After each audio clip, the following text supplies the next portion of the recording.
Well, we're now getting a closer look at the extent of the damage after a deadly explosion rocked this neighborhood in Caledon yesterday morning. It was a blast that reduced what once was a home over there to this field of debris. Every inch of it covered. You can see chunks of wood and insulation back there, even a mattress and an air conditioner, just the remnants of the home that remain.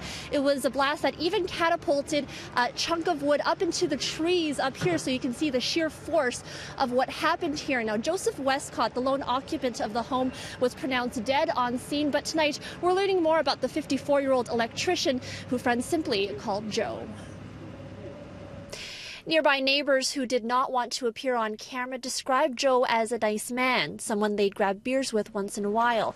Another person we spoke to said she was good friends with Joe back in their 20s and 30s and described him as funny, smart, and kind-hearted. She says he was from Old Malton. He liked cars, snowmobiles, and skiing, and had lots of friends. Saw the flash, heard the boom, and the whole house shook. And the next instant I was standing there thinking, did I just hear lightning strike? An earthquake? What was that? Looked out the window, but it was still and black. There's no fires, nothing, no people. So I thought other people should be coming running out. Yeah. My kids came running in and they're like, what was that? The whole house moved, right?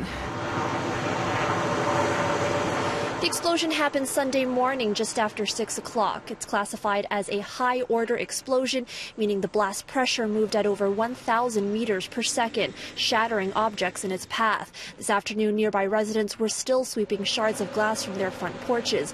Homes were seen with their windows blown out and doors crunched from the pressure. There's a blast pressure wave that goes out. That's the positive pressure. And then the negative phase that comes in. And that negative phase has a lot of power as well. It will pull the windows right out of those houses. That's why some of the houses we see the glass on the outside. That was the negative pressure that pulled them out. Felt it in your body when the explosion? Yeah, well, after the explosion that's why I thought it was a lightning strike, because my skin, my arms felt just all tingly, because of and I guess it was the repercussion of the blast coming into the house and going back out.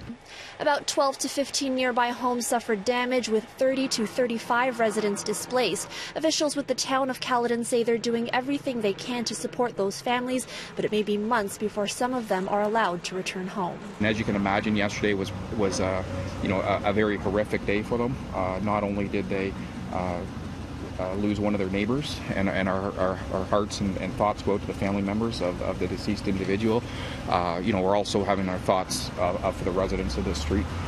This is a complete life-altering experience for them over the last couple of days.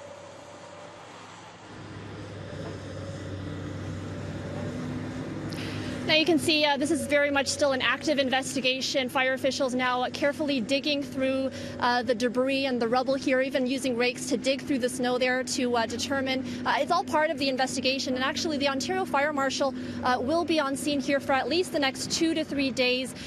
They earlier today utilized a drone to survey the area and get a better idea of the total blast radius. Now, as the investigation continues, what they're looking for is anything that involves the fuel delivery service to the home. So hot water tanks, furnaces, barbecues, but it could be at least a month or more before a cause is determined.